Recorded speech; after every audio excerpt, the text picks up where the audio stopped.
اسی ماحول نے ادنا کو اعلیٰ کر دیا دیکھو، اسی ماحول نے ادنا کو اعلیٰ کر دیا دیکھو، اجالا ہی اجالا ہی اجالا کر دیا دیکھو۔ الحمدللہ رب العالمین والصلاة والسلام علی سید المرسلین، اما بعد فاعوذ باللہ من الشیطان الرجیم، بسم اللہ الرحمن الرحیم، الصلاة والسلام علیک یا رسول اللہ وعلی آلک واصحابک یا حبیب اللہ، الصلاة والسلام علیک یا نبی اللہ وعلی آلک واصحابک یا نور اللہ۔ سرکار والا تبار ہم بے قصوں کے مددگار، شفیع روز شمار، دو عالم کے مالک و مختار، حبیب پروردگار صلی اللہ تعالی علیہ وآلہ وسلم کا فرمان رحمت نشان ہے، اے لوگوں بے شک بروز قیامت اس کی دہشتوں اور حساب کتاب سے جلد نجات پانے والا شخص وہ ہوگا جس نے تم میں سے مجھ پر دنیا کے اندر بکثرت درود پڑھے ہوں گے۔ صلو علی الحبیب صلی اللہ تعالی علی محمد۔ سلسلہ مدنی انقلاب میں آپ کو ایک بار پھر خوش آمدید کہتے ہیں۔ اس سے پہلے کہ سلسلے کا باقاعدہ آغاز ہو، اللہ عز و جل کی رضا پانے اور ثواب کمانے کے لیے آئیے جن کی پہلے سے اچھی نیتیں نہ ہوں وہ مزید، اور جن کی ہیں ان کی یاد دہانی ہو جائے۔ سرکار مدینہ راحت قلب و سینہ، فیض گنجینہ، باعث نزول سکینہ، صاحب معطر پسینہ صلی اللہ تعالی علیہ وآلہ وسلم کا فرمان باقرینہ ہے، نیت المؤمن خیر من عملہ،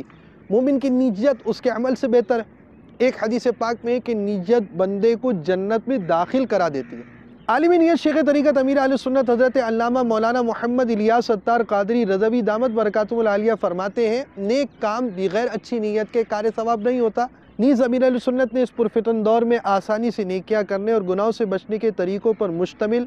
شریعت و طریقت کا جامع مجموعہ بنام مدنی انعامات بصورت سوالات عطا فرمایا۔ ان میں سب سے پہلا مدنی انعام نیتوں ہی کا عطا فرمایا۔ اللہ عز و جل کی رضا پانے اور ثواب کمانے کے لیے مدنی انقلاب کے 10 حروف کی نسبت سے سلسلہ مدنی انقلاب دیکھنے کی 10 نیتوں میں سے حسب حال نیتیں کیجئے۔ اول تاخیر سلسلے میں شریک رہوں گا، جہاں اللہ عز و جل کا نام آئے گا وہاں تعالی یا تبارک و تعالی جیسے کلمات کے ذریعے اللہ رب العالمین کی تسبیح و تحمید کروں گا۔ پیارے آقا مدینے والے مصطفیٰ صلی اللہ تعالی علیہ وآلہ وسلم کا ذکر آئے تو درود شریف، انبیاء کرام علیہ السلام میں سے کسی کا تذکرہ ہوا تو علیہ السلام، صحابہ اکرام علیہ الرضوان میں سے کسی کا ذکر ہوا تو رضی اللہ تعالی عنہ، بزرگان دین میں سے کسی کی بات ہوئی تو رحمت اللہ تعالی علیہ کہوں گا۔ صلو علی الحبیب، اذکر اللہ، توبو الی اللہ وغیرہ سن کر ثواب کمانے کے لیے جواب دوں گا۔ سلسلے میں بیان ہونے والی مدنی بہار سے خود بھی درس حاصل کروں گا، ثواب کی خاطر دوسروں کو بھی بیان کروں گا۔ جس قدر نیتیں زیادہ اسی قدر ثواب بھی زیادہ۔ یاد رکھیے نیت دل کے پختہ ارادے کو کہتے ہیں۔ عمل کا سچا پکا ارادہ نہ ہونے کی صورت میں ان الفاظ کو سننا سنانا نیت نہیں۔ بہرحال اس صورت میں آپ ثواب نیت کے حقدار ہوں گے۔ آج کے بیان اور اب تک کی نیکیوں پر اللہ عز و جل کی رحمت سے ملنے والا ثواب بوسیلہ رحمت للعالمین برائے جناب رسالت مآب صلی اللہ تعالی علیہ وآلہ وسلم، انبیاء و مرسلین، خلفائے راشدین، امہات المؤمنین، شہیدان و اسیران کربلا، تمام صحابہ و تابعین و تبع تابعین، ائمہ مجتہدین، خصوصاً ائمہ اربعہ اور ان کے مقلدین، سلاسل اربعہ کے مشائخ و مریدین، مدنی قافلوں کے مسافرین، مدنی انعامات کے عاملین، تمام مؤمنات و مؤمنین، مسلمات و مسلمین، خصوصاً سرکار اعلیٰ حضرت اور امیر اہل سنت۔ صلو علی الحبیب صلی اللہ تعالی علی محمد۔ میٹھے اس ٹائم پر مدنی چینل کے ناظرین، آج جو ہم سلسلہ آپ کے لیے لے کر آئے، آئیے اس کی چند جھلکیاں دیکھتے ہیں۔ والدین کی تربیت اولاد کے لیے سنگ میل کی حیثیت رکھتی ہے، اور اگر تربیت میں کمی رہ جائے تو یہی اولاد جیسی نعمت زحمت بن جاتی ہے۔ شرافا کی اولادیں جب کوئی برا اقدام کرتی ہیں، برے دوستوں کی صحبت مل جائے تو پھر انسان وہ کچھ کر گزرتا ہے جو چند لمحوں کے لیے تو باعث تسکین ہوتا ہے، لیکن جب حواس کام کرتے ہیں تو دل خون کے آنسو روتا ہے، شب و روز کا سکون برباد کر دیتا ہے۔ نوبت قتل و اقدام خود سوزی تک پہنچ جاتی ہے۔ ایسے ہی ایک نوجوان کی آپ بیتی جس کا ماضی ظلمت و اندھیروں کی داستان سے بھرا پڑا ہے۔ بری صحبت نے اسے رسوا کر دیا تھا، لیکن جب اچھوں کی صحبت ملی تو جینے کا سلیقہ آ گیا۔ تائب ہو کر راہ ہدایت پر نہ صرف خود عزم مصمم کے ساتھ چلنا شروع کیا بلکہ بہت سو کے لیے راہبر بنے۔ حضرت سیدنا ابن عباس رضی اللہ تعالی عنہما سے مروی ہے، اللہ عز و جل کے محبوب داناء غیوب منزہ عن العیوب صلی اللہ تعالی علیہ وسلم نے وحشی کی طرف ایک قاصد بھیجا جو اس کو اسلام کی دعوت دے۔ جب وحشی کو پیغام ملا تو اس نے عرض کی، اے محمد صلی اللہ تعالی علیہ وسلم، آپ کیسے مجھے دعوت اسلام دے رہے ہیں؟ حالانکہ آپ تو فرماتے ہیں کہ جس نے کسی جان کو قتل کیا یا زنا کیا، قیامت کے دن اس کے لیے عذاب دگنا کر دیا جائے گا اور وہ ہمیشہ اسی میں رہے گا۔ میں نے تو یہ سب کام کیے، کیا میرے لیے کوئی رخصت ہے؟ تو اللہ عز و جل نے یہ آیت مبارکہ نازل فرمائی، إِلَّا مَن تَابَ وَآمَنَ وَعَمِلَ عَمَلًا صَالِحًا، ترجمہ کنز الایمان، مگر جو توبہ کرے اور ایمان لائے اور اچھے کام کرے۔ حضور نبی پاک صاحب لولاک سیاح افلاک صلی اللہ تعالی علیہ وآلہ وسلم نے بذریعہ قاصد یہ آیت مبارکہ وحشی اور اس کے دوستوں کی طرف بھیجی تو اس نے عرض کی، یہ شرط تو بہت سخت ہے، ممکن ہے میں اس پر عمل نہ کر سکوں، کیا اس کے علاوہ کوئی رخصت ہے؟ تو اللہ عز و جل نے یہ آیت نازل فرمائی، ان اللہ لا یغفر ان یشرک بہ ویغفر ما دون ذلک لمن یشاء، ترجمہ کنز الایمان، بے شک اللہ اسے نہیں بخشتا کہ اس کے ساتھ کفر کیا جائے اور کفر سے نیچے جو کچھ ہے جسے چاہے معاف فرما دیتا ہے۔ یہ آیت مبارکہ جب وحشی کی جانب بھیجی گئی تو اس نے پھر کہا، ابھی یہ شبہ باقی ہے کہ مجھے نہیں معلوم کہ میری مغفرت بھی ہوگی یا نہیں، یا اس کے علاوہ کوئی اور رخصت ہے؟ تو اللہ عز و جل نے یہ آیت مبارکہ نازل فرمائی، قُلْ يَا عِبَادِيَ الَّذِينَ أَسْرَفُوا عَلَىٰ أَنفُسِهِمْ لَا تَقْنَطُوا مِن رَحْمَةِ اللَّهِ ان اللہ یغفر الذنوب جمیعا انہ هو الغفور الرحیم۔ یہ آیت وحشی اور اس کے دوستوں کی طرف بھیجی گئی تو وحشی نے کہا، ہاں ہماری بخشش کی سبیل ہو گئی۔ چنانچہ وہ اور اس کے دوست حاضر ہوئے اور اسلام قبول کر لیا۔ صحابہ اکرام علیہم رضوان نے عرض کی، یا رسول اللہ صلی اللہ تعالی علیہ وسلم، کیا یہ حکم خاص ان لوگوں کے لیے ہے یا تمام مسلمانوں کے لیے؟ ارشاد فرمایا، یہ تمام مسلمانوں کے لیے ہے۔ الحمدللہ عز و جل، ابھی ہم زندہ ہیں، توبہ کا دروازہ کھلا ہے۔ آج ہم آپ کو جس اسلامی بھائی کے بارے میں بتائیں گے اس کا ماضی کچھ عجیب و غریب سا تھا۔ جب انسان کچھ بڑا ہو جاتا ہے، اسے چند اختیارات مل جاتے ہیں تو اس کی سوچ بسا اوقات بدل جاتی ہے۔ اسے اختیار مل جاتے تو اسے چاہیے یہ تھا کہ اللہ تعالیٰ کی اطاعت اور عبادت کے اندر اپنی زندگی گزارتا، مگر ایک تعداد اپنے اختیارات کے بعد، اپنی عمر بڑی ہو جانے کے بعد آزادی کی طرف آ جاتی ہے، اور وہ آزادی بہت ساری گناہوں کو فی زمانہ، جس چیز کو آزادی کا نام دیا جاتا ہے، بہت سارے گناہوں کا مجموعہ ہوتی اور انسان گناہوں کی طرف بڑھتا چلا جاتا ہے۔ آج ہم جو آپ کے سامنے اسلامی بھائی لے کر آ رہے ہیں، یہ کوئی ایسے خاندان میں پیدا نہیں ہوا جہاں گانے باجے ہوں، جھوٹ ہو، غیبت ہو، چغلیاں ہوں اور فلم و ڈراموں کا ماحول ہو، بلکہ ایسا فرد جو ایک ایسے گھرانے میں پیدا ہوا کہ ان کے والد صاحب امام تھے۔ امام ہونے کے باوجود اب جب اس بچے کو یہ ماحول ملا، یہاں تک کہ اس کو مدرسے میں داخل کیا گیا، اس نے حفظ کیا، حفظ قرآن کے بعد اس ماحول میں، اس پاکیزہ ماحول میں، مسجد والے ماحول میں، مدرسے والے ماحول میں رہنے کے بعد اب جب یہ پڑھائی کی طرف آگے بڑھا، کچھ آزادی ملی، تو اس کی زندگی کا رنگ بالکل عجیب ہو گیا، اور ایسا عجیب ہوا، ایسا عجیب ہوا، ایسی اندھیریوں کے اندر چلا گیا کہ اس اندھیریوں سے بظاہر، اگر آپ جب یہ واقعات سنیں گے تو آپ محسوس کریں گے کہ یہ ایسی اندھیریوں کے اندر چلا گیا، اب اس اندھیریوں سے واپس کیسے آئے گا، یہ روشنیوں کی طرف کیسے آئے گا؟ یہ اپنی زندگی کا مستقبل کیسے سنوارے گا؟ یہ اسلامی بھائی جو اس حلیے کے اندر آج یہ بات بیان کر رہا ہے، اگر اس کا ماضی ایسا تھا تو وہ اس طرح کیوں ہو سکا؟ ان سارے جوابات کے حوالے سے پہلے آپ کو ان کے ماضی کی چند جھلکیاں بیان کرتے ہیں۔ میرا نام محمد احسن رضا عطاری ہے اور میرا تعلق لاہور مرکز الاولیاء سے ہے۔ میرا تعلق ایک ایسے گھرانے سے ہے کہ جو شروع سے ہی مذہبی رجحان تھا جن کا۔ میرے تایا اور میرے ابو دونوں مساجد میں امام و خطیب تھے، تو اس صورتحال میں میرے والد صاحب کا یہ ذہن تھا کہ میں اپنے بچوں کو بھی حافظ قرآن، قاری قرآن اور عالم دین بناؤں، جس میں ایک خواہش تو ان کی پوری ہوئی کہ انہوں نے حفظ قرآن کروایا، ایک مدرسے سے میں نے حفظ قرآن کیا۔ لیکن اس کے بعد جب اسکول لائف شروع ہوئی اور میٹرک کے لیے میں اسکول میں گیا، تو اس کے بعد فارغ ہو کے جب انٹر کے لیے کالج میں گئے تو وہاں پر جا کر کوئی اس طرح کی گیدرنگ ملی، اس طرح کے دوست ملے، اور جس طرح کالج کا ایک سنا ہوا تھا کہ وہاں جا کر بندے میں ایک پاور آ جاتی ہے، ایک فورس مل جاتی ہے بندے کو، اور ایک اسی سوچ میں رہتے ہوئے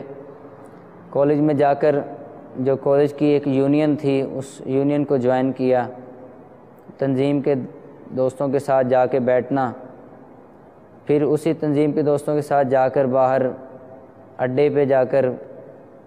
جو مزدور لوگ گاڑیاں چلاتے ہیں کرائے پہ، ویگنوں والے، بسوں والے، ان کو ناجائز طور پہ بلا کسی وجہ سے روک کر انہیں جھاڑنا، اس کے ساتھ ان کو مارنا، گاڑیوں سے ان کو اتار لینا، ویسے ہی کبھی ان کے پیسے چھین لینا، ان کی گاڑی کا کوئی شیشہ توڑ دینا، یا اور کوئی نقصان کر کے گالیاں دے کے ان کو اس طرح ان کو ظلم و ستم کر کے ان کو بھیج دینا، اسی طرح کے معاملات۔ اور پھر کبھی کسی لڑکے کے ساتھ اس کا کوئی معاملہ ہوا، کیونکہ وہ یونین کا بندہ تھا، تو اس کا اگر کسی کے ساتھ مسئلہ ہے اس میں یہ حق پہ ہے یا وہ اس کا مخالف حق پہ ہے، لیکن بس یہ دیکھنا ہے ہم نے کہ یہ یونین کا بندہ ہے، تو اس سے دوسرے بندے کا لڑائی ہوا، پھڈا ہوا ہے، اس کو جا کے ہم نے مارنا ہے۔ تو اس طرح کر کے کئی لوگوں کو مارا، ساتھ میں جا کے لوگ دوستوں کے، یہ تنظیم کے جو دوست تھے ان کے ساتھ جا کے جس کو مارنا ہوتا، پھر جب ہمارا کسی کے ساتھ پھڈا ہوتا تو پھر وہ تنظیم والے لوگ جاتے ساتھ میں جا کے، وہ بھی اسی طرح جا کے ان کو مارتے۔ مطلب کہ کسی سے جان بوجھ کر پھر لڑائی لینا ایک شوق بن گیا ہوا تھا کہ چونکہ اپنے پاس دوست ہیں، تنظیم ہے، جب ان کو فون کریں گے، جہاں بلائیں گے وہاں پہ لڑکے آ جائیں گے، تو اس لیے ہر جگہ پہ ایسے بلا وجہ لوگوں سے لڑائی لے لینی، اڑ جانا، ضدیں لگا لینی، بسوں میں بیٹھنا تو کرایہ نہیں دینا، بسوں والوں سے الجھ پڑنا، ان کے کنڈکٹروں سے الجھ پڑنا، یہ سارے معاملات کالج میں اس طرح چلتے رہے۔ میرا نام عثمان شبیر ہے اور حافظ حسن کو میں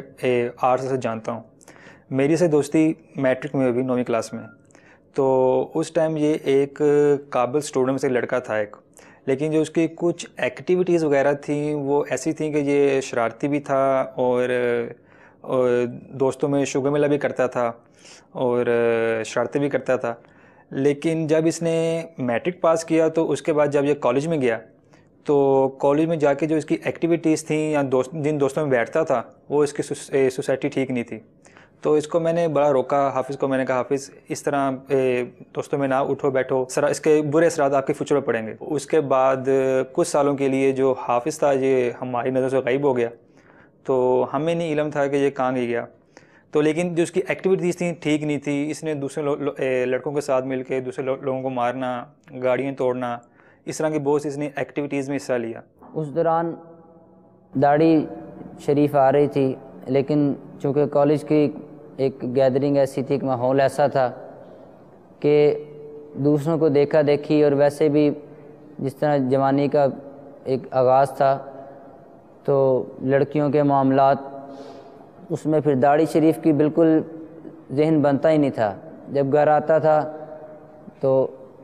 داڑھی کو کتروا کے یا شیو کروا کے تو والد صاحب والدہ دیکھتے تھے اور انتہائی غم و غصے کا اظہار کرتے تھے۔ کئی مرتبہ والد صاحب نے اسی بات پر مارا بھی کہ آپ نے داڑھی کیوں کٹوائی، لیکن چونکہ ایک تھا ماحول ایسا تھا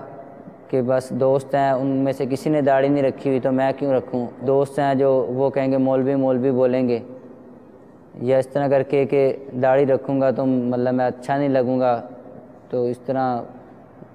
اس حوالے سے پھر داڑھی کا ذہن بالکل نہیں بنتا تھا۔ تو جب گھر آنا والد صاحب نے اس پہ ڈانٹنا بھی مارنا بھی اور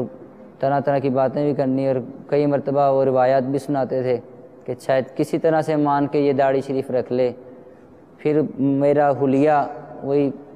کہ میں نے پینٹیں شرٹیں پہننی، جینس کی پینٹیں پہننی، اس کے طرح طرح کی پینٹیں، جو نیا سٹائل آنا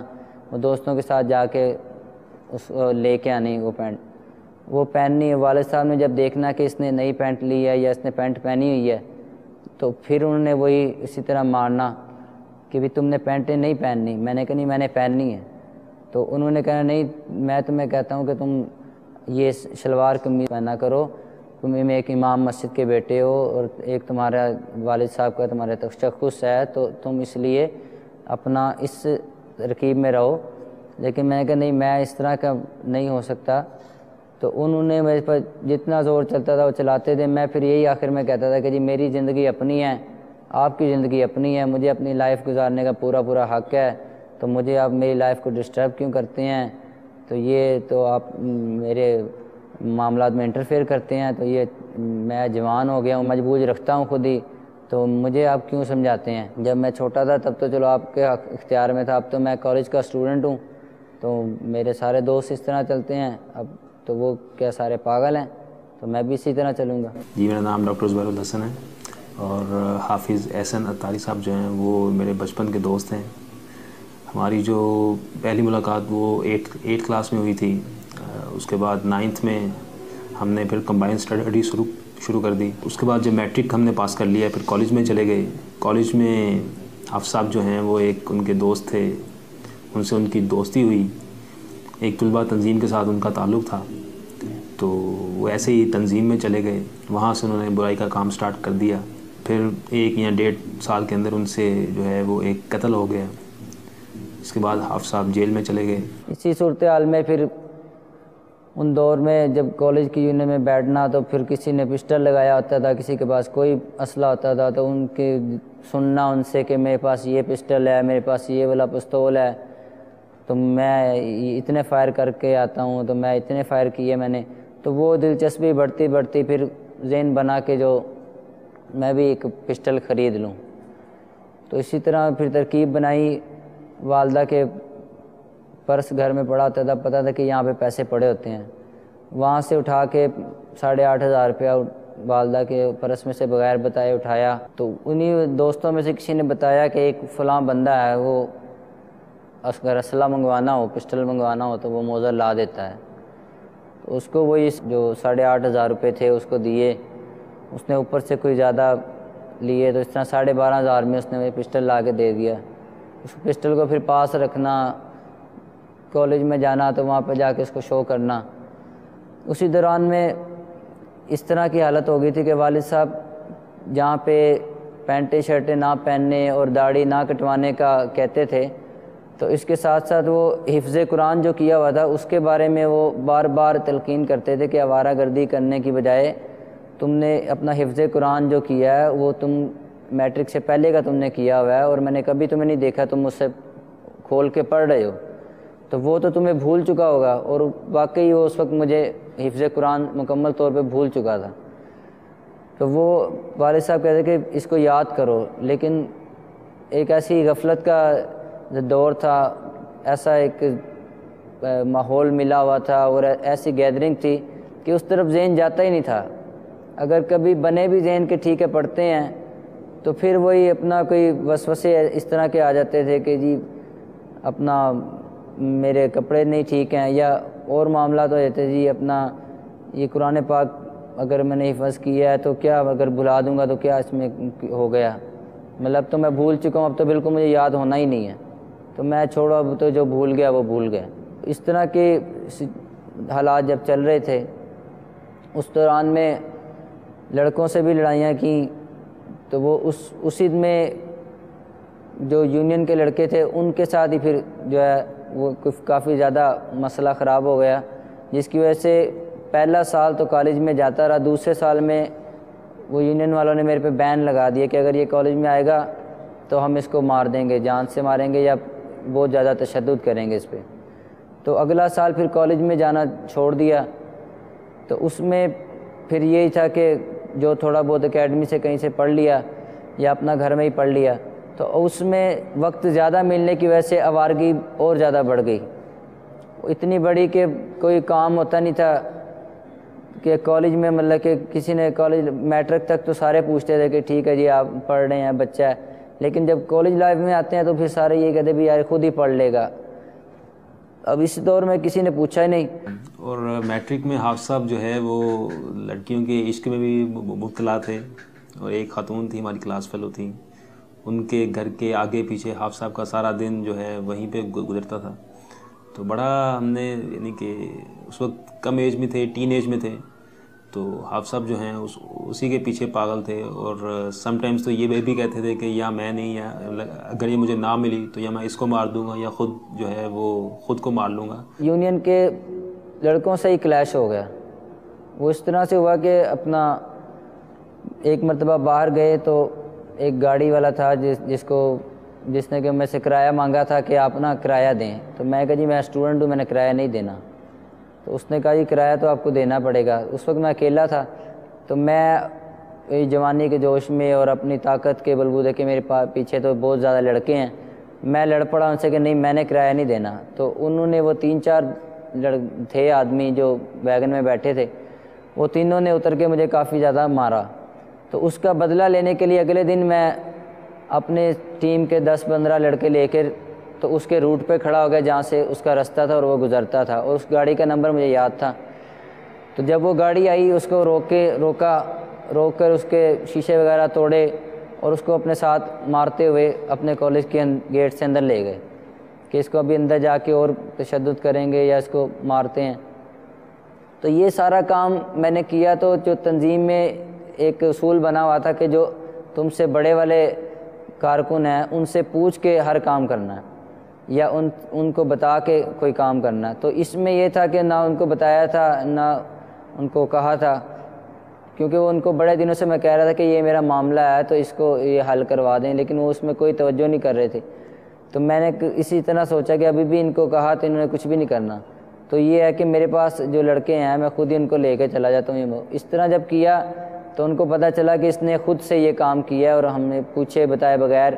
تو اس پہ انہوں نے مجھے کہا کہ تمہارے کافی پر نکل آئے ہیں اور تم اکیلے کام کرنے لگ گئے ہو۔ تو اس پہ پھر انہوں نے 4-5 لڑکوں کی ڈیوٹی لگائی کہ اس کو پکڑ کے نا آپ ماریں۔ تو اس وقت وہ بھی دوست ہی کہلاتے تھے، کہتے تھے ہم آپ کے دوست ہیں، لیکن وہ بڑے والے کارکن تھے، ان میں سے 2-4 نے مجھے بلایا کہ آپ نا فلاں جگہ پہ آ جائیں، تو ایک نا پھڈا کرنے جانا ہے کہیں پہ۔ تو میں کافی اس کے لیے تیار ہوتا تھا کہ کہیں پہ بس کو آگ لگانی ہے یا کہیں پہ لوگوں کو مارنا ہے یا کہیں پہ لڑائی جھگڑا کرنا ہے یا کہیں پہ ٹائر جلانے ہیں، کہیں روڈ بلاک کرنا ہے، تو مجھے سب سے پہلے یاد کیا کرو۔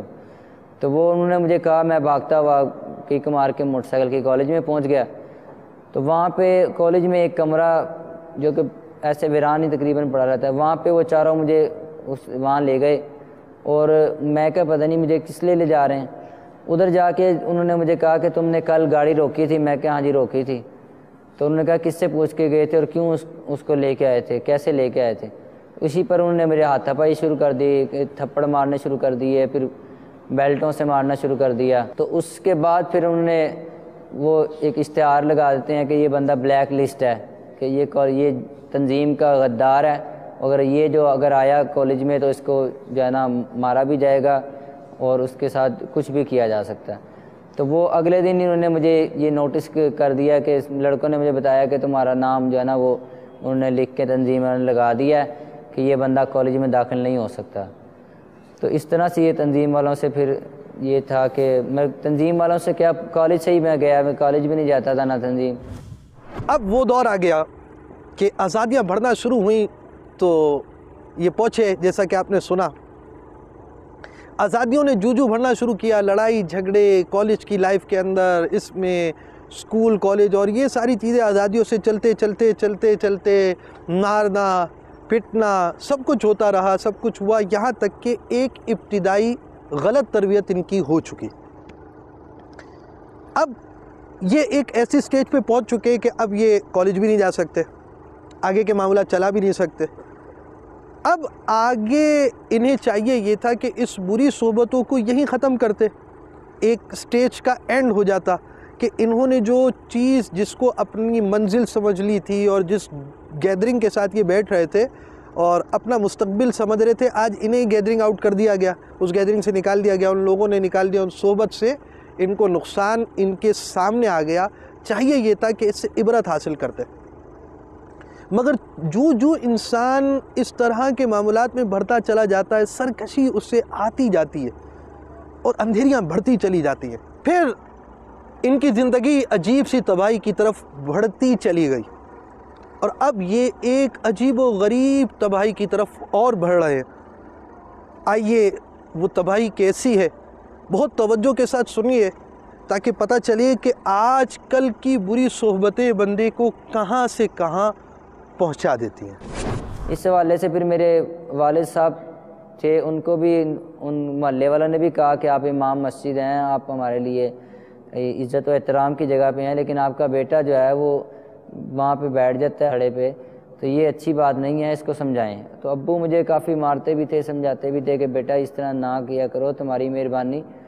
اوپر سے وہ سامنے گھر کے چونکہ تھڑے تھا، وہ اوپر سے بھی کئی بار رات کو آ کے آواز دیتے کہ گھر آؤ، تو میں بدتمیزی سے ان کو کہتا جاؤ جاؤ میں نہیں آتا، آنا ہوگا میں جب آ جاؤں گا، آپ سو جائیں۔ تو اس طرح کی صورتحال میں والد صاحب کا دل کافی ٹوٹا کہ یار میں اس کا والد ہوں، میں اس کو کہہ رہا ہوں کہ گھر آ جاؤ، یہ میرا کہنا ہی نہیں مان رہا۔ تو اس طرح انہوں نے کہا کہ یہ کیا معاملہ ہے، کیوں اس طرح کرتے ہو۔ اس میں پھر ان کو اس طرح تھا کہ انتظامیہ والے کافی زیادہ اس بات پہ تنگ کرتے تھے کہ اپنے بچے کو آپ سمجھائیں، تو وہ جب نہیں سمجھا سکے، میں نہیں سمجھا، تو اس انتظامیہ والوں نے کہا جی آپ کا بیٹے کا نا کردار اچھا نہیں ہے، اور محلے والے جو ہے نا وہ کہتے ہیں کہ ان کے بیٹا جو ہے نا اس کی حرکتیں مشکوک ہیں، تو اس وجہ سے ہم آپ کو مسجد میں نا نہیں رکھ سکتے، آپ برائے مہربانی یا تو بچے کو سنبھال لیں اپنے، تو یا پھر جو ہے نا یہ محلہ چھوڑ کے نا، یہ مسجد بھی جواب دے دیا انہوں نے کہ آپ اسے چھوڑ کے چلے جائیں یہاں سے۔ تو وہ چاہتے نہ چاہتے ابو نے مسجد چھوڑنی پڑی ابو کو۔ اس ایک جگہ سے ہم دوسری مسجد میں ابو گئے سبزہ زار میں، تو وہاں سے پھر تقریباً اس کا فاصلہ، یہ اچھرے کا علاقہ تھا، اچھرے سے سبزہ زار کا فاصلہ موٹر سائیکل پہ اگر آئیں تو تقریباً 20 منٹ آدھا گھنٹہ جو ہے نا اس پہ لگ جاتا ہے، اگر ویگنوں بسوں پہ آئیں تو گھنٹہ لگ جاتا ہے۔ تو لیکن میرا روز کا معمول بنایا ہوا تھا کہ بس میں نے 2 4 5 6 گھنٹے ضرور آنا، اور وہ میں نے اپنا ایک ایسا جدول بنایا تھا کہ بس یہ میں نے کام مجھے کرنا ہے تو میں نے ضرور کرنا ہے۔ اس میں ڈیلی پھر اس طرح ہوتا تھا کہ میں سبزہ زار سے سفر کر کے کرایہ لگا کے یا موٹر سائیکل ابو کی نکال کے، تو میں روز ادھر اچھرے میں آتا تھا، تو وہاں پہ آ کے پھر اسی طرح میں نے 5 6 گھنٹے اس تھڑے پہ بیٹھنا۔ اب اس میں ایک تھوڑی سی ضد اور انا بھی بن گئی ہوئی تھی کہ محلے والوں نے کافی روکا کہ آپ نہ بیٹھا کرو، نہ اتنا ٹائم ضائع کیا کرو اور نہ برباد کیا، اپنا پڑھا کرو۔ میرے والدین نے بھی منع کیا کہ بیٹا یہ اس طرح کوئی فائدہ نہیں ہے اس کا، آپ بڑا پڑھا کرو، اور لوگ بھی اس طرح شک میں مبتلا ہوتے ہیں کہ پتہ نہیں یہ کیوں بیٹھتے ہیں۔ تو اس کے علاوہ پھر محلے والوں نے ڈائریکٹلی خود کہنا شروع کر دیا کہ بھئی اب تم جو ہے نا یہ تھڑے پہ نا نظر نہ آنا، تو یہ بیٹھنا اچھا نہیں ہے تمہارا، یہ یہاں سے لڑکیاں گزرتی ہیں، بچیاں گزرتی ہیں، تو یہ حرکتیں تمہاری ٹھیک نہیں ہیں۔ لیکن جب لوگوں نے بھی مخالفت کر دی اور پھر گھر والوں نے بھی روکا، اس کے گھر والوں نے بھی روکا، تو ذہن یہ بنا کہ دوسری سینس میں لیا، غلط نیگیٹو سینس میں لے کے تو یہی سمجھتے رہے کہ نہیں، اور یہ زمانہ، یہ معاشرہ، یہ سارا ہمارے دشمن ہے، یہ ہمارے ماں باپ، یہ سارے دنیا والے ایک طرف ہیں اور ہم ایک طرف ہیں۔ اس طرح کا جو ہے نا منفی ذہن بنا، اور اس میں پھر لڑائیاں شروع ہوئیں آہستہ آہستہ کہ وہ علاقے کے محلے کے لوگوں نے پہلے زبانی کلامی کہا کہ بھئی آپ نے یہاں پہ نہیں بیٹھنا، آپ کو ہم کہہ رہے ہیں، پھر جب یہاں سے مسجد سے دوسرے علاقے میں چلے گئے، پھر میں نے جان بوجھ کے ضد بازی لگا کے روزانہ آنا، تو انہوں نے کہنا بھی یہ دیکھو یہ آپ سبزہ زار سے روزانہ ادھر آتے ہو، کیا کام ہے آپ کا کہ آپ روزانہ یہاں آتے ہیں؟ تو انہوں نے کہا دیکھا کہ یار یہ تو مطلب کہ لڑکا اس طرح کر کے زیادہ ہمارے ساتھ الجھنا شروع ہو گیا۔ انہوں نے پھر مارنے کا کام شروع کیا۔ انہوں نے کہا کہ اب کل تم اگر آئے نا تو تمہارا حشر وہ کریں گے کہ تم یاد رکھو گے۔ تو پھر ذہن بنا کہ ٹھیک ہے یہ کیا کر لیں گے، جان سے مار دیں گے۔ تو پھر اگلے دن میں آیا اور ان لوگوں کے سامنے سے گزرا، تو انہوں نے دیکھا وہ طیش میں آ گئے کہ یار یہ اس لڑکے کو سمجھایا ہے کہ یہاں پہ آ کے نہیں بیٹھنا، تو یہ پھر آ گئے۔ تو اس دن جب میں آیا تو اس میں مجھے پتا تھا کہ آج انہوں نے مارنا ہے، تو اس سے پہلے یہی تھا کہ جی انہوں نے مارنا، اس سے پہلے میں ان کو جو ماروں، انہوں نے میرے سے کوئی بات کی نہ کی، بس انہوں نے دیکھا تو میں نے دیکھتے ہی نا ان کو مکے مارنے شروع کر دیے۔ وہ ایک لڑکے کو مکے مارے تو باقی سارے لوگ جو ہے نا وہ اکٹھے ہو گئے، انہوں نے مجھے مارنا شروع کر دیا۔ بہت مارتے رہے کافی دیر مارتے رہے، تقریباً 20-25 منٹ آدھا گھنٹہ محلے کے تمام لوگ تھے، انہوں نے مجھے مارا۔ بعد میں یہی ہوا کہ وہاں پہ تھانے والے آئے، نے پولیس کو فون کیا کسی نے، تو پولیس پہنچ گئی، انہوں نے تھانے میں لے گئے بھی ہاں بھی کیا مسئلہ تمہارا۔ ایک مسئلہ کہ اس طرح کا منفی ذہن اور اس طرح کا اس کے مجازی کی صورت بنی ہوئی تھی کہ اس کو سب کچھ سمجھتے تھے کہ نہیں بس یہی حق ہے۔ اور اس دور میں یہ بھی تھا کہ ہم دونوں نے نمازیں پڑھنی بالکل چھوڑ دی تھی، اور اس طرح نہیں چھوڑی تھی کہ ویسے نہیں پڑھتے، ہم اس کو اپنا عقیدہ سمجھتے تھے کہ نماز نہیں پڑھنی چاہیے، یہ نماز جو ہے یہ تو اپنا یہ لوگ پڑھتے ہیں، مسلمان لوگ ہیں یہ پڑھتے ہیں، ٹھیک ہے یہ دنیا والے ہیں، عشق والوں کا کوئی مذہب نہیں ہوتا، ہمارا کوئی دین نہیں ہے، کوئی مذہب نہیں ہے، نہ ہم نے قرآن پاک پڑھنا ہے نہ ہم نے نماز پڑھنی ہے، اگر نماز ہے ہماری تو یہ ہے کہ بس ہم ملاقات جو کر لیتے ہیں آپس میں ملتے ہیں، یہ ہماری نماز ہے۔ اس طرح کا ایک انتہائی گندے درجے کا ذہن بنا ہوا تھا۔ اس صورتحال میں پھر جب وہ تھانے والی گاڑی میں بٹھایا تو میں وہاں سے چھلانگ لگا کے بھاگ کے میں بازار میں گھسا، تو بازار کافی گنجان تھا، تو اس میں آخرکار پکڑا گیا۔ انہیں پکڑا تو پکڑ کے انہوں نے کافی مارا، ڈنڈے مارے پولیس والوں نے کہ تم بھاگے کیوں ہو؟ تو میں کہ جی میں نے نہیں جانا۔ پھر تھانے پہنچ گئے، تھانے پہنچے تو وہاں پہ انہوں نے کہا بھی کون تھا جو وہاں سے بھاگ گیا تھا گاڑی میں سے نکل کے، تو پورے علاقے میں خبر پھیل گئی ہے کہ ایک ملزم جو ہے وہ پولیس کے ہاتھوں چھڑا کے تو بھاگ گیا۔ تو انہوں نے کہا جی یہ ہے۔ تو مجھے وہ ایک پولیس والا آیا، اس نے کہا بھی ہاں کیا مسئلہ ہے؟ تو میرا ایک جنون اور ایسی کیفیت تھی کہ میں ہر ایک سے ڈرتا نہیں تھا، لڑ پڑتا تھا۔ تو میں اس سے الجھ پڑا، میں کہ کیا تم نے کیا کرنا ہے میرا؟ کہتے تم ہو؟ میں کہ ہاں میں ہوں، کر لو جو میرا تم نے کرنا ہے۔ تو اس کو غصہ چڑھ گیا، اس نے کہا کہ میں نے تم سے کیا بات کی ہے؟ میں کہ نہیں تم مجھے کیا کہہ سکتے ہو، مارو مجھے۔ تو انہوں نے کہا اچھا تمہیں کوئی نہیں مارتا؟ میں کہ ہاں مجھے کوئی نہیں مارتا، مجھے مارو۔ میں کہتا ہوں مجھے مارو، میرے ناخن کھینچو، میرے بال کھینچو، میرے پر تشدد کرو، تو میں چاہتا ہوں کہ مجھے تم طرح طرح کے مجھے موم بتیوں سے جلاؤ، مجھے اذیت دو مجھے۔ تو اس نے کہا کہ ٹھیک ہے، اس نے حوالات کا دروازہ کھولا، وہ اندر آ گیا، اس نے کافی زیادہ مجھے اپنے ہاتھوں سے، وہ کافی موٹا تازہ تھا، اس نے مجھے اٹھا کے مارا، حوالات کی دیوار کے ساتھ مارا، پھر اس کے بعد مکے مارے، تقریباً 20-25 منٹ وہ مجھے مارتا رہا۔ تو وہ بار والا جو کھڑا تھا سنتری، اس نے کہا کہ سر جان دو، یہ جو ہے نا پنجابی میں اس نے کہا کہ مر جائے گا تو انہوں چھاڑ دو۔ اس نے کہا میں کھڑا ہو گیا، میں کہا نہیں مجھے کچھ بھی نہیں ہوا، اور مارو مجھے اور مارو۔ تو اس نے کہا دیکھو یہ تو کہہ رہا ہے ابھی مجھے اور مارو۔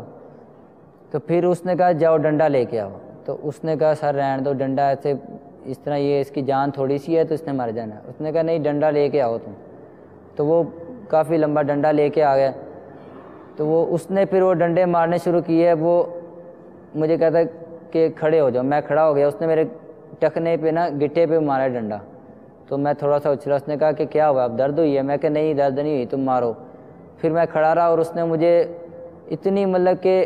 ایسا کوئی پختہ ذہن تھا، ایسا گندگی اور شیطانیت میں جو ہے نا ذہن پکا ہو چکا تھا کہ وہ مجھے مار رہا ہے، اس نے مجھے 10-12 ڈنڈے مارے ہیں، تو مجھے کچھ نہیں ہو رہا، میں اس کو کہہ رہا ہوں ٹھیک ہے مارو اور مارو۔ تو اس طرح کی سن جسم جس طرح ہو جاتا ہے۔ تو پھر وہ 4-5 ملازمین تھے پولیس کے، وہ آگے مارنے لگے بھی۔ تو تم بڑے بدماش ہو، یہ ہے وہ، میں کہ ہاں میں بدماش ہوں۔ اس وقت پھر والد صاحب بیچارے چند دوستوں کو ساتھ لے کے تو آئے اور منت اللہ کیا پولیس والوں کا کہ اس کو میرے بچے کو چھوڑ دو، یہ بس ایسے ہی پاگل ہوئے پڑے ہیں دونوں، ان کی ہمیں سمجھ نہیں آ رہی یہ کیا کرنا چاہتے ہیں، لیکن یہ ہم انہیں منع کرتے ہیں، یہ روزانہ وہاں سے اتنی دور سے ادھر آ جاتا ہے۔ تو اس طرح پھر ہمیں راضی نامہ اس شرط پہ پولیس والوں نے چھوڑا کہ میرے سے بیان حلفی لکھوایا کہ میں آئندہ کے بعد اس علاقے میں اگر نظر آیا تو مجھے جو مرضی سزا دیں تو میں اس کا حقدار ہوں گا۔ تو یہ ان کو لکھ کر دے کر تو جان چھڑوا کے میں جب گیا تو میں نے اس وقت ہی ذہن بنا لیا کہ میں نے آنا تو ہے، میں نے ادھر چاہے جو مرضی کر لیں، ابھی مجھے ایک بار یہاں سے جانے دیں، ملنا میں نہیں چھوڑ سکتا۔ تو اس کے بعد ہم نے خفیہ طور پہ جب محلے سے باہر آ کے تو کسی اور علاقے میں ہم نے ملنا شروع کیا، وہاں پہ آ کے پھر ہم بیٹھتے تھے اور کافی دیر کی میٹنگ کرتے تھے کہ اب آگے کیا کرنا ہے ہم نے، تو ان کو کیسے ہرانا ہے، یہ ہمیں ہرا رہے ہیں، ہم نے ان کو ہرانا ہے، تو یہ کبھی نہیں جیت سکتے، جیت ہماری ہوگی۔ تو اس میں پھر اس طرح کر کے اپنا ہم نے پلان بنایا کہ جو ہے نا اب اس طرح کرتے ہیں کہ اب انہوں نے ہمیں رہنے نہیں دینا، تو اس میں ذہن بنا کہ جو ہے نا اس دنیا میں نہیں یہ جینے دیتے، ہم اکٹھے جی نہیں سکتے نا، تو اکٹھے مر جاتے ہیں۔ تو لیکن یہ بنا کہ مریں گے تو پھر جو ہمیں روکنے والا جو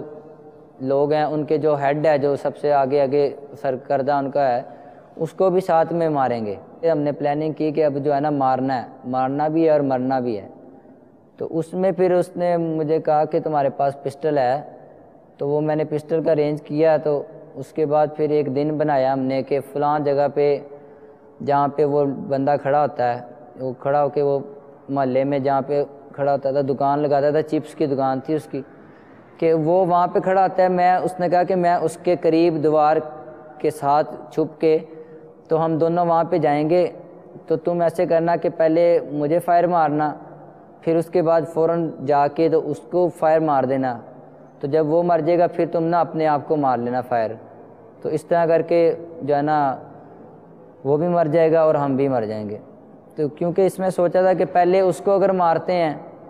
تو یہ ہے کہ پھر اگر دوسری گولی نہیں چلتی تو پھر دونوں جیل میں جائیں گے، اس کو میں جیل میں نہیں لے کے جاؤں گا، میں اپنے اوپر مشکلیں برداشت کر لوں گا لیکن میں نا اس کو نہیں بھیجوں گا۔ تو اس طرح کی صورتحال میں ہم نے آخر کا یہی پلان کیا کہ پہلے اس نے کہا مجھے مارنا، تو پھر اس کو مارنا اور پھر تم اپنے آپ کو مار لینا۔ تو عجیب سا مطلب کہ ایک ذہن بچپنا سا بنا کہ نہیں یہاں اس طرح مارنا ہے۔ تو اس میں چلے، تو وہ دن جو ڈیسائیڈ تھا اس ٹائم پہ میں پہنچا، تو جا کے ہم اس پر ایک مارکیٹ تھی جو قریب تھی، وہاں پہ جا کے جب کھڑے ہوئے اس نے مجھے اشارہ کیا کہ یہ دل جو ہے میرا یہاں پہ دھڑک رہا ہے،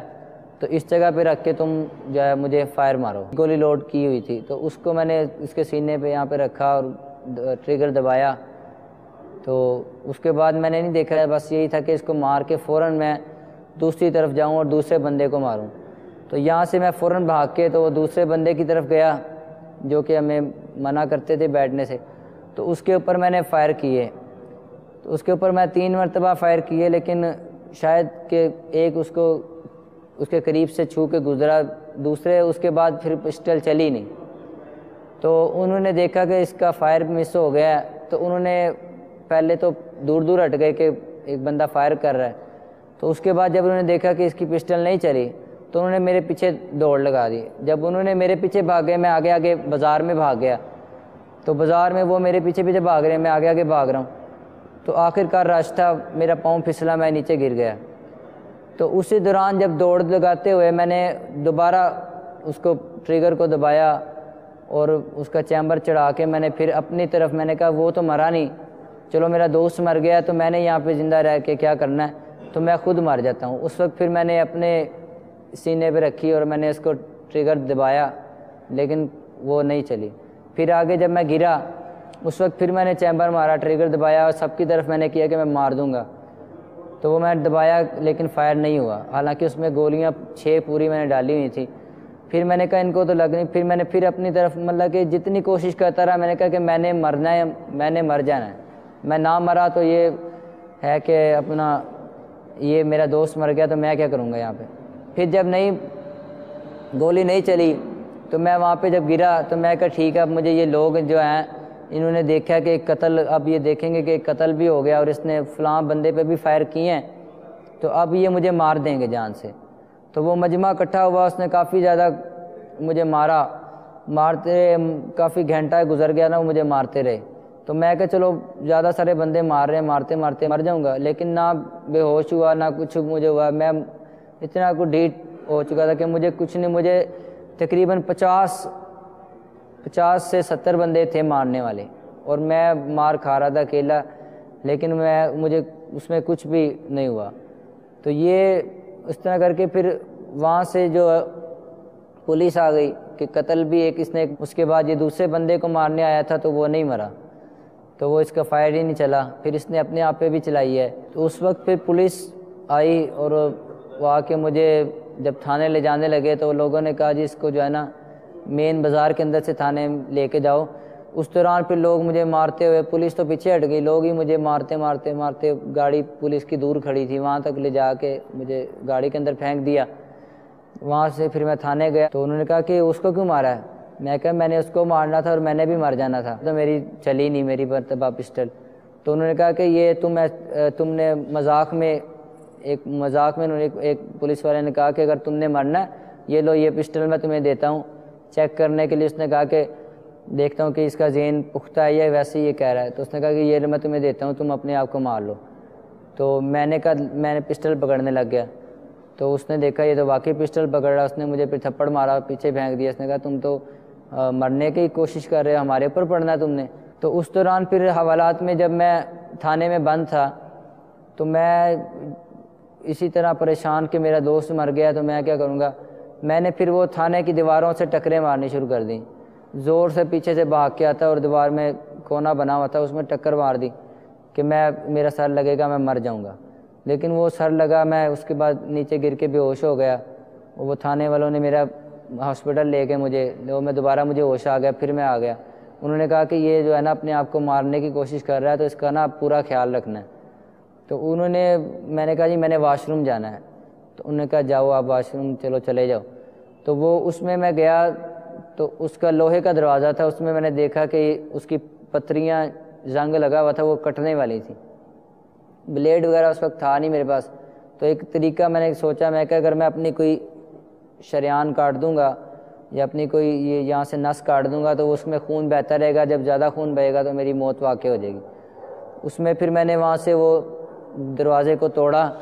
توڑ کے پترا لیا، تو یہ یہاں سے اپنی شریان کاٹی، پھر ادھر سے کاٹی، تو پھر یہ 3 جگہ سے میں نے کاٹ دی اپنی شریان۔ تو وہ اس وقت سنتری جو میرا دھیان رکھتا تھا اس نے ایک دم دیکھا کہ میری بازو کے یہاں پہ خون بہہ رہا تھا نیچے، تو اس کی نظر پڑی، فوراً اس نے شور ڈال دیا، اس نے کہا کہ اس بندے نے تو اپنی وہ رگیں کاٹ لی ہیں۔ تو وہ پھر سارے آ گئے، انہوں نے آئے، مجھے گاڑی میں ڈالا، فوراً ہاسپٹل میں لے گئے۔ تو انہوں نے ہاسپٹل والوں نے جلدی سے اس کو پٹیاں لگا دیں، اور پھر مطلب کہ میری موت واقع نہیں، پھر میں بچ گیا۔ پھر میں نے ذہن بنایا چلو اب یہ ہے کہ یہاں تو بچ گیا ہوں، میں اب جیل میں جا رہا ہوں، تو جیل میں جا کے نا میں وہاں پہ کسی پنکھے کے ساتھ لٹک جاؤں گا یا کہیں سے چھلانگ لگا دوں گا یا کوئی اور کام کر کے میں مر جاؤں گا۔ تو جب جیل میں پہنچے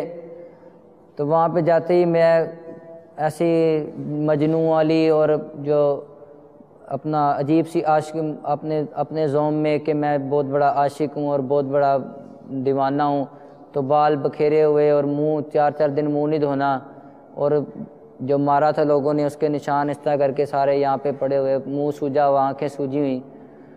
تو اس صورتحال میں کپڑے پھٹے ہوئے، تو وہ میں نے اسی طرح 4-5 دن اسی طرح میں گزار دیتا تھا۔ تو اس میں پھر میں جب گیا تو میں نے دیکھا میں کہ یہاں پہ تو مطلب کہ بڑی سختی ہے، تو میں کیسے مطلب کہ اپنی یہاں پہ جو میں نے کام کرنا ہے کہ اپنے آپ کو مارنا ہے میں نے، تو اس کا تو میں ارینج یہاں پہ کر نہیں سکتا، کیونکہ ایک کمرے میں وہاں پہ 6-7 لوگ اور بھی ہوتے تھے جو ایک چکی میں جس میں بند کرتے تھے سیل میں، تو اس میں کہ یہ لوگ تو 24 گھنٹے میرے ساتھ ہوتے ہیں، یہ تو کچھ کرنے نہیں دیں گے مجھے۔ تو وہاں پہ پھر میں نے ان سب کو یہی جس سے جو ملے میں اس کو یہی کہوں کہ میں نے بس مر جانا ہے، میں نے نہیں رہنا زندہ، میرا دوست مر گیا، میرا اس کے بعد کوئی نہیں ہے دنیا میں، تو میں مر جانا ہے بس، تو مجھے اگر تم مار سکتے ہو تم مار دو، نہیں تو مجھے کوئی طریقہ بتاؤ، میں نے مرنا ہے۔ تو وہ کہتے تھے کہ تم پاگل ہو، کہاں سے آئے ہو، تو تم نے ہمارے پلے پڑنا ہے کہ اگر تم مرے تو ہمارے پر بھی کیس بنے گا کہ یہ کیسے مرا بندہ، ہمیں مصیبت میں کیوں ڈالتے ہو۔ انہوں نے جیل والوں کو بھی شکایت لگائی کہ یہ بندہ بار بار مرنے کی باتیں کرتا ہے کہ میں نے مر جانا ہے۔ تو اس میں پھر اس طرح ہوا کہ ایک مرتبہ سیل کے لوگ کافی جو ہے نا وہ گئے ہوئے تھے سارے، تو ایک وہاں پہ بیٹھا تھا، اس کو میں نے اپنی کہانی سناتا رہتا تھا، اور تو اس نے مجھے چیک کرنے کے لیے ویسے اس نے کہا ایسے ہی بس یہ باتیں کرتا رہتا ہے، اس نے کون سا کر لینا ہے، ایسے ہی بس جان بوجھ کے کرتا ہے، کہتا تو نے اس کو مار دیا، اب تو نے کہا مرنا ہے۔ تو اس نے کہا کہ چل مرنا ہے نا تم مار، یہ لے، یہ نالا اس میں ڈال پنکھے میں، تو مر جا، میں باہر چلا جاتا ہوں۔ تو وہ یہ کہہ کے وہ باہر کو چلا گیا، تو اس نے کہا کہ ایسے باتیں کرتا رہتا ہے، مجھے اس نے کون سا کر لینا ہے۔ تو وہ جب باہر گیا تو میں نے اس کو کمرے کا کنڈی لگا کے وہ جو حوالات بند کر کے تو میں نے وہ نالا پکڑا، اس کو میں نے نیچے ایک بالٹی رکھ کے، سٹول ٹائپ تھی ایک، اس کو رکھ کے میں نے نالا باندھا اس کے ساتھ پنکھے کے ساتھ، اور اس کا پھر وہ جھولا سا بنایا جس طرح پھانسی کے لیے ہوتا ہے، اور وہ پکڑ کے میں جب بالٹی کے اوپر چڑھا تو میں نے ابھی اس کو ایسے کر کے ہاتھ ڈالا تھا کہ وہ لڑکے نے اکیلا نہیں تھا ساتھ میں، اس نے پوری بارک کو بھی اکٹھا کر لیا ہوا تھا اور سارے لوگ اکٹھے ہو گئے۔ اس نے ایسے فوراً کھولا، اس نے کہا یہ دیکھو یہ کیا کر رہا ہے۔ ساتھ میں نیچے جو وارڈ اس بارک کا انچارج ہوتا ہے پولیس والا، وہ بھی اس کو بھی بلا لیا اس نے۔ ایک شور مچ گیا کہ یہ بندہ خودکشی کرنے لگا تھا، تو اس طرح اس نے فوراً آ کے مجھے وہاں سے اتارا مارتے ہوئے، پھر مجھے لے گئے چکر میں۔ وہاں جا کے انہوں نے مجھے 40 چکی ایک ہوتی ہے قصوری پیرا، کہ جس میں جو کوئی جیل میں لڑائی جھگڑا کرے یا کوئی موبائل وغیرہ کسی سے پکڑا جائے، چرس یا منشیات وغیرہ پکڑی جائے یا کوئی اور خودکشی کی کوشش کرے تو اس کو وہاں پہ بند کر دیتے ہیں۔ تو وہاں پہ مجھے علیحدہ انہوں نے اکیلے بالکل قید تنہائی میں بند کر دیا۔ تو وہاں پہ انہوں نے مجھے کہا کہ اب آپ نے نا آپ جب تک صحیح نہیں ہوتے آپ نے ادھر رہنا ہے۔ تو اس دوران انہوں نے میری شلوار میں سے ہزار بند جو ہے وہ نکال دیا کہ یہ ہزار بند کا پھر دوبارہ استعمال کرے گا خودکشی کے لیے، تو انہوں نے کہا کہ شلوار کو تم ایسے ہی پہنو بس۔ تو وہ اس کو میں نے گرہ لگا کے باندھ لی، اور اس طرح پھر مجھے انہوں نے اس کے علاوہ بھی ہر چیز کوشش کی انہوں نے کہ کوئی ایسی چیز نہ ہو جس سے خودکشی کا انتظام ہو سکے۔ تو اس کے بعد پھر وہاں پہ انہوں نے میرے ہاتھ جو ہیں وہ دونوں ہتھ کڑیوں سے ایسے باندھ کے، تو پیچھے جیل کی سلاخوں کے ساتھ انہوں نے میری باندھ دیا۔ انہوں نے کہا کہ ادھر تم نے لیٹے رہنا، ادھر ہی بیٹھنا ہے جانوروں کی طرح۔ انہوں نے کہا کہ تم نے اب بڑے خطرناک ہو، تو تمہارا ڈر ہے کہ تم مار نہ لو اپنے آپ کو، تم نے یہاں پہ رہنا ہے بس۔ پھر ڈاکٹر آتے تھے، نفسیاتی ڈاکٹر آتے تھے، جیل کا سپرڈنٹ آتا تھا، وہ سارے مجھے چیک کرتے تھے بار بار آ کے، اور میرے سے پوچھتے تھے کہ تمہیں کیا پریشانی ہے، کیا کرنا چاہتے ہو، تم اس طرح کیوں کرتے ہو، جب مرنا تھا تو اس کے ساتھ ہی مر جاتے، اگر نہیں مرے تو اب جیل میں نہیں مرنا تم نے، تو تم زندہ رہو، تم یہ ہے وہ، اس طرح کی باتیں انہوں نے کرنی۔ میں سن کے ان کے سامنے جی کر دینا، بعد میں نے یہی ذہن بنانا کہ یہ تو سب پاگل ہیں، میں نے تو جو کرنا ہے وہ میں نے کرنا ہی ہے۔ وہاں پہ پھر تقریباً 2 مہینے انہوں نے مجھے قید تنہائی میں رکھا۔ تو پھر ایک دن وہ آیا سپرنٹینڈنٹ جو جیل کا سیاد، اس کو میں نے کہا کہ سر میں اب نہیں کرتا، آپ کی مہربانی، مجھے سردی بہت ہے، میں اس طرح میرے ہاتھ یہاں بندھے رہتے ہیں سلاخوں میں، تو رات کو جب پار سے ہوا آتی ہے میرے ہاتھ جو ہے نا برف کی طرح ٹھنڈے ہو جاتے ہیں، اس کے علاوہ بھی میں نیند نہیں آ رہی مجھے، میں اور پریشان ہو رہا ہوں۔ تو اس نے پھر ہمدردی کرتے ہوئے اس نے کہا چلو ٹھیک ہے، تم نا اس کو آزاد کر دو۔ تو وہ پھر دوبارہ مجھے بیرکوں میں انہوں نے گنتی میری بیرکوں میں ڈال دی۔ تو بیرک میں بھی اس طرح پھر وہ لوگ بیٹھے ہوئے تھے دوست اکٹھے جو جیل کے تھے، تو پھر انہوں نے مجھے اسی طرح آزمانا شروع کر دیا، اور تم واقعی مرنا چاہتے ہو، تم ایسی باتیں کرتے ہو، تم کوئی نہیں مرو گے، مر سکتے ہو تو یہ یہاں سے اوپر ایک بلڈنگ تھی، ایک منزلہ عمارت پہ، تو اس کے اوپر والے فلور پہ تھی میری جو سیل تھا، چکی تھی، تو وہاں بیٹھے ہوئے تھے، کہتے ہیں اگر اتنا ہے تو یہاں سے چھلانگ لگاؤ، گردن کے بعد چھلانگ لگاؤ، ابھی تم مر جاؤ گے۔ تو میں کہا اچھا تم یہ کہتے ہو، میں ابھی کر کے دکھاتا ہوں تمہیں۔ میں نے پھر وہاں سے جب چھلانگ لگانے لگا، پھر ایک لڑکے نے میرا ہاتھ وہاں سے پکڑ لیا، تو پھر انہوں نے مجھے اس کے پیش کر دیا پولیس والے کہ یہ دیکھو یہ پھر دوبارہ مرنے لگا تھا۔ تو میں نے پھر یہ سوچا، میں کہ اس طرح تو واضح طور پہ مرنا تو یہ مرنے نہیں دے رہے یہ پولیس والے، یہ جیل والے اور یہ لوگ نہیں، تو میں اس طرح کرتا ہوں، کوئی ایسی ترکیب بناتا ہوں کہ جس سے میں آہستہ آہستہ اندر سے گھل گھل کے مر بھی جاؤں اور کسی کو نہ پتہ بھی نہ چلے۔ تو پھر میں نے جو اپنا کھانے کا جو ہے کھانا کھانا چھوڑ دیا، اور اس کے بعد وہاں پہ سگریٹ ملتے تھے، سگریٹ شروع کیے، پھر نسوار والے کو دیکھا، نسوار شروع کر دی، پھر وہ گٹکے کھاتے تھے وہاں پہ لوگ، تو گٹکا کھانا شروع کر دیا۔ تو لوگ ایک ایک نشہ کرتے تھے، میں نے سارے شروع کر دیے، کیونکہ میں نے مرنا ہے تو میں نشوں سے چلو زیادہ سارے نشے کرتا ہوں، تو 1 مہینہ کروں گا، کیا ہے کہ اس کے بعد مر جاؤں گا۔ تو گٹکا بھی کھانا، ساتھ ساتھ میں نسوار بھی کھانی، ساتھ میں سگریٹ بھی پینی، پھر وہ بھر کے سگریٹ، پکے سگریٹ وہ چرس والے بناتے تھے، وہ میں نے پینے شروع کر دیے۔ ایک دن میں 2 3 پی جانے۔ پھر سیل میں ایک گولیاں پڑی تھیں، تو وہ اس لڑکے نے کہا کہ یہ جو ہے نا یہ گولیاں کھانے والی دوسری ہیں، لیکن جو اس میں چھوٹی چھوٹی بوریوں میں ہیں، وہ میں سن رہا تھا 2 بندے آپس میں باتیں کر رہے تھے کہ یہ جو ہے نا یہ بڑی زہریلی یہ گولیاں ہوتی ہیں اور اس سے بندے کی موت واقع ہو جاتی ہے، تو یہ تو ایسے بس پانی کو خشک کرنے کے لیے ہوتی ہیں، لیکن ان کو یہ کھانے والی نہیں ہوتی، اس سے بندہ مر جاتا ہے۔ تو میں نے وہ فوراً اٹھا کے میں نے نا وہ 2 جو چھوٹی چھوٹی بوریاں بسی بنی ہوئی تھیں، وہ میں نے اٹھا کے دونوں کھا لی۔ میں کہا چلو یہ کھاؤں گا مر جاؤں گا، لیکن وہ کھائی، اس سے کچھ بھی نہیں ہوا۔ پھر ڈاکٹر کے پاس ایک بار ہاسپٹل میں گئے، کوئی مسئلہ تھا، تو وہ بات کر رہا، اس نے مجھے الرجی تھی، الرجی کی اس نے مجھے گولی دی، تو اس نے کہا کہ بیٹا یہ 24 گھنٹے میں آپ نے 1 کھانی ہے، اگر آپ نے 24 گھنٹے میں 1 سے زیادہ کھا لی تو آپ کو ہارٹ اٹیک ہو سکتا ہے، آپ کے دل کی دھڑکن بہت تیز ہو جائے گی اور آپ مر سکتے ہو۔ تو میں نے جب اس کی بات سنی تو میں تو دل میں خوش ہو گیا، بھی ٹھیک ہے مجھے تو مرنے کا نسخہ مل گیا۔ تو اس نے مجھے وہ 3 4 گولیاں دیں، تو میں نے وہ تینوں کی چاروں کٹھی کھا لیں۔ میں کہا چلو یہ کھاتا ہوں تو اس سے میں مر جاؤں گا۔ اس سے میری طبیعت تھوڑی سی خراب ہوئی،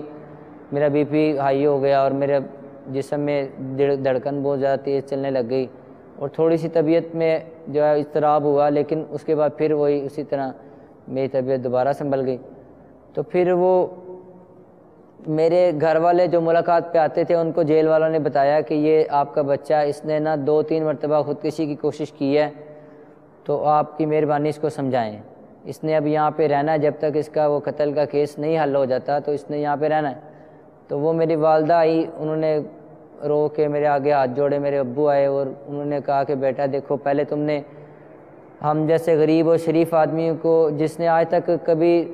تھانے کا منہ دیکھا ہی نہیں، خاندان میں بھی کبھی کوئی جیل میں نہیں گیا، تو تم نے ہمیں جیلیں بھی دکھا دیں، تم نے ہمیں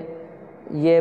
بوڑھی عمر میں ہمیں یہ تھانوں کے بھی چکر لگوا دیے، اور ہمیں طرح طرح رلایا، ہماری بے عزتی بھی کی تم نے، ہمارا کہنا بھی نہیں مانا، اور اب یہاں پہ آگے پھر تم اپنی جان کے دشمن بنے ہوئے ہو۔ تو یہ اب تم اپنی حالت پہ رحم کرو، اب تم نہ بس کر دو، جو ہو گیا سو ہو گیا، اب اپنی زندگی کو تبدیل کرو، چینج کرو۔ تو انہوں نے پھر پتہ نہیں کس طرح ترکیب بنائی، انہوں نے کہا کہ تمہارے چھوٹے بھائی نے خواب دیکھا ہے، اس نے کہا ہے کہ اس کو میرا پیغام دینا، مجھے بڑی یہاں پہ سختی میں ہوں میں، تو اس کو کہو کہ تم یہ والی موت نہ مرنا، تم جو ہے جو طبعی موت تمہیں آئے گی اسی پہ مرنا۔ تو یہ پتہ نہیں سچا تھا کہ نہیں سچا، بہرحال یہ خواب بتایا امی نے کہ بھائی نے تمہارے خواب دیکھا ہے۔ تو انہوں نے ساتھ میں یہ بھی کہا کہ وہ ہمیں یہ لگتا ہے کہ تم ہماری بات نہیں مانو گے، لیکن یہ سچی بات ہے کہ اس طرح خواب آیا، اور یہ تو اس پہ پھر میرا تھوڑا سا دل اطمینان ہوا، میں کہ چلو ٹھیک ہے، اب جب مرنا ہوگا تو پھر اب میں 3 4 مرتبہ 5 مرتبہ کوشش کر چکا ہوں مرنے کی، اب نہیں مرا تو اب اس میں میرا حق، سب نے ذہن بنانے والوں نے بنایا کہ اب تم اپنی جان کو چھوڑو، اب تم نے جب اللہ نے تمہیں بچایا ہوا تم کیسے مر سکتے ہو۔ تو اس طرح پھر میں کہا چلو ٹھیک ہے، اب پھر میں نے اپنے غم کو نکالنے کا ایک طریقہ سوچا۔ پہلے میں جب چھوٹا تھا تو میرے والد صاحب مجھے نعتیں سکھاتے تھے، انہوں نے بچپن سے ہی مطلب خود بھی امام مسجد تھے، نعت پڑھنی سکھائی مجھے بھی، میرے دوسرے بہن بھائیوں کو بھی۔ تو میں نعت جب چھوٹا تھا نعت پڑھتا تھا، جب میٹرک میں ہوا، انٹر میں گیا تو میں نے نعت پڑھنی بھی چھوڑ دی، کیونکہ اس وقت پینٹ شرٹ پہنی ہوتی تھی، داڑھی کٹوائی ہوتی تھی اور ہر وقت حالت گندی ہوتی تھی، اس لیے نعت میں کہتا تھا نعت نہیں میں نے پڑھنی۔ تو اس وقت پھر میری آواز تو تھی، تو میں نے کہا چلو میں غم اپنا نکالنا ہے، تو مجھے گانے یاد تھے، میں نے پھر گانے جو ہے وہ گنگنانے شروع کر دیے۔ جب 1 2 مرتبہ میں نے گانا گایا تو میرے وہ جو جیل کے ساتھی تھے انہوں نے سنا، تو وہ بھی چونکہ دنیا دار سے لوگ تھے، انہوں نے سنا، انہوں نے کہا کہ یار تم تو بڑا اچھا گاتے ہو۔ تو انہوں نے مجھے نا فرمائش کرنی کہ یہ والا گانا سناؤ، یہ والا گانا سناؤ. تو میں نے ان کو پھر اس طرح سگریٹ کا وہ چرس کا سگریٹ بنا کے دیتے تھے، وہ لگا کے تو فل جب نشے میں ہو جانا اس وقت میں نے وہ نشے میں ان کو گانے اس طرح کر کے سنانے. تو وہ چلتے چلتے انہوں نے مجھے پھر جگہ جگہ وہ بکنگ کے لیے جو جیل کے اندر ہی وہ فلاں جگہ سے آگے فلاں سے کہ بھئی آپ ادھر آؤ ہمارے کمرے میں جو ہمارا سیل ہے اس میں آ کے نا ہمیں گانے سناؤ. تو ادھر جانا، انہوں نے پھر کوئی چیزیں کھلا دینی. پھر وہ اسی طرح جب پیشی کے لیے گاڑی میں بیٹھ کے جانا تو گاڑی کے اندر گانے گاتے جانا اور سب نے بیٹھ کے آرام سے سننا اور بعد میں کہنا واہ جی واہ کیا بات ہے، کہ کیا آواز ہے یا کیا درد ہے. تو اسی طرح پھر میں بخشی خانے میں جا کے جہاں پہ پیشی کے لیے ملزم اکٹھے ہو جاتے ہیں وہاں بیٹھنا، وہاں پہ بھی مجمع لگا لینا سب نے میرے گرد کے، چلو بھی یہ حافظ آ گیا اس سے گانے سنتے ہیں تو چلو بھی حافظ گانا یہ والا گانا سناؤ، یہ گانا سناؤ. تو وہاں پھر اسی طرح دکھی ہو کے تو اپنا ایکٹنگ کر کے تو روتے ہوئے ان کو میں گانے سنانے. تو انہوں نے اس پہ داد دینی کہ واہ جی واہ کیا بات ہے. وہ میں کافی میری مشہوری ہوگی جیل میں نا. دعوت اسلامی کے اشاعتی ادارے مکتبۃ المدینہ کی مطبوعہ 616 صفحات تک کی کتاب نیکی کی دعوت جو کہ فیضان سنت جلد دوم کا ایک باب ہے، یہ وہ کتاب ہے جس کا درس دیا جاتا ہے مسجدوں میں، مدرسوں میں، جامعات میں، سکولز میں، یونیورسٹیز میں. اس کے صفحہ نمبر 41 میں. میٹھے میٹھے اسلامی بھائیوں، آج کل اسلامی معلومات کی کمی کا دورہ ہے. جہالت ڈیڑا ڈال کر پڑی ہے. بعض عاشقان ناشاد اپنی گندی عشق بازیوں پر پردہ ڈالنے کے لیے یہاں تک کہتے سنائی دیتے ہیں کہ حضرت سیدنا یوسف علیہ نبینا علیہ الصلوۃ والسلام نے بھی زلیخا سے عشق کیا تھا. معاذ اللہ عز وجل، ایسا ہرگز نہیں. یقیناً اس طرح بکنے والے عاشقان نادان سخت خطا پر ہیں. اپنے نفس کی شرارتوں کے معاملے میں شیطان کی باتوں میں آ کر بے سوچے سمجھے کسی بھی نبی علیہ السلام کے بارے میں زبان کھولنا ایمان کے لیے انتہائی خطرناک ہوتا ہے. یاد رکھیے، نبی علیہ السلام کی ادنا گستاخی بھی کفر ہے. حضرت سیدنا یوسف علیہ نبینا علیہ السلام اللہ عز و جل کے نبی اور ہر نبی معصوم، نبی سے ہرگز کوئی مذموم حرکت صادر نہیں ہو سکتی. چنانچہ دعوت اسلامی کے اشاعتی ادارے مکتبۃ المدینہ کے مطبوعہ ترجمہ والے پاکیزہ قرآن کنز الایمان مع خزائن العرفان صفحہ 445 پر پارہ 12 سورہ یوسف کی آیت نمبر 12 میں اللہ تبارک و تعالی ارشاد فرماتا ہے وَلَقَدْ هَمَّتْ بِهِ وَهَمَّ بِهَا لَوْلَا أَن رَأَىٰ بُرْهَانَ رَبِّهِ. ترجمہ کنز الایمان، اور بے شک عورت نے اس کا ارادہ کیا اور وہ بھی عورت کا ارادہ کرتا اگر اپنے رب کی دلیل نہ دیکھ لیتا. صد الافاضل حضرت علامہ مولانا سید محمد نعیم الدین مراد آبادی علیہ رحمت اللہ الہادی فرماتے ہیں اللہ تعالیٰ نے انبیاء کرام علیہم الصلاۃ والتسلیمات کے نفوس طاہرہ کو اخلاق ذمیمہ و افعال رذیلہ یعنی مذموم اخلاق اور ذلیل کاموں سے پاک پیدا کیا اور اخلاق شریفہ طاہرہ مقدسہ پر ان کی خلقت یعنی پیدائش، ان کی پیدائش اچھے اخلاق پر کی گئی. اس لیے وہ ہر ناکردنی یعنی ہر برے فعل سے باز رہتے ہیں. ایک روایت یہ بھی ہے کہ جس وقت زلیخا آپ علیہ السلام کے در پہ ہوئی اس وقت آپ علیہ نبینا علیہ الصلوۃ والسلام نے اپنے والد ماجد حضرت سیدنا یعقوب علیہ نبینا علیہ الصلوۃ والسلام کو دیکھا کہ انگشت یعنی انگلی مبارک دندان اقدس یعنی پاکیزہ دانتوں کے نیچے دبا کر اجتناب یعنی باز رہنے کا اشارہ فرما رہے. حقیقت یہی ہے کہ عشق صرف زلیخا کی طرف سے تھا. حضرت سیدنا یوسف علیہ نبینا علیہ الصلوۃ والسلام کا دامن اس سے قطعاً یقیناً پاک تھا.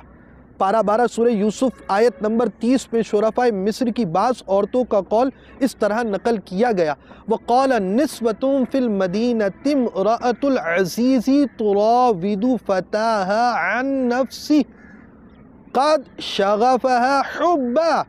اِنَّا لَنَرَاهَا فِي ضَلَالٍ مُبِينٍ. ترجمہ کنز الایمان، اور شہر میں کچھ عورتیں بولی کہ عزیز کی بیوی اپنے نوجوان کا دل لباتی ہے، بے شک ان کی محبت اس کے دل میں پیر گئی، ہم تو اسے سری خود رفتہ پاتے ہیں. حجت الاسلام حضرت سیدنا امام ابو حامد محمد بن محمد غزالی علیہ رحمت اللہ الوالی فرماتے ہیں زلیخا کو رغبت تھی مگر حضرت سیدنا یوسف علیہ نبی جنا علیہ الصلوۃ والسلام طاقت اور قدرت رکھنے کے باوجود اس یعنی زلیخا کی طرف سے باز رہے۔ اللہ عز و جل نے قرآن کریم میں آپ علیہ نبی جنا علیہ الصلوۃ والسلام کے باز رہنے کے عمل کو خوب سراہا۔ اس سے اظہر من الشمس و ابین من الامس، یعنی سورج سے زیادہ روشن اور روز گزشتہ سے زیادہ قابل یقین ہو گیا کہ آج کل کے جو عاشقان نادان اپنے گناہوں بڑے سڑے ہوئے بدبودار عشق کو درست ثابت کرنے کے لیے معاذ اللہ عز و جل حضرت سیدنا یوسف علیہ نبی جنا علیہ الصلوۃ والسلام اور زلیخا کے واقعے کو آڑ بناتے ہیں، یہ حکم قرآنی کے سراسر خلاف اور کئی صورتوں میں سیدھا کفر تک لے جانے والا ہے۔ سورہ یوسف میں صرف زلیخا کی طرف سے عشق کا تذکرہ ہے، مگر کہیں بھی کوئی اشارہ تک نہیں ملتا کہ معاذ اللہ عز و جل حضرت سیدنا یوسف علیہ نبی جنا علیہ الصلوۃ والسلام اس کے عشق میں شریک تھے۔ لہذا جو لوگ حضرت سیدنا یوسف علیہ نبی جنا علیہ الصلوۃ والسلام کو بھی عشق میں شریک ٹھہراتے ہیں، وہ اس سے توبہ اور تجدید ایمان کریں، یعنی توبہ کر کر نئے سرے سے مسلمان ہوں۔ اللہ عز و جل کے نبی علیہ السلام کی شان بہت عظیم ہوتی ہے اور وہ گناہوں سے معصوم ہوتے ہیں۔ یا اللہ عز و جل ہمیں اپنی حقیقی محبت اور اپنے پیارے حبیب صلی اللہ تعالیٰ علیہ وآلہ وسلم کی سچی پکی الفت نصیب فرما۔ یا اللہ عز و جل دنیا کی چاہت ہمارے دل سے نکال دے۔ یا اللہ عز و جل جو مسلمان گناہوں بھرے عشق مجازی کے جال میں پھنسے ہیں انہیں رہائی دے کر اپنے مدنی محبوب صلی اللہ تعالیٰ علیہ وآلہ وسلم کی زلفوں کا اسیر بنا لے، یعنی قیدی بنا لے۔ آمین بجاہ النبی الامین صلی اللہ تعالیٰ علیہ وآلہ وسلم۔ محبت غیر کی دل سے نکالو یا رسول اللہ، مجھے اپنا ہی دیوانہ بنا لو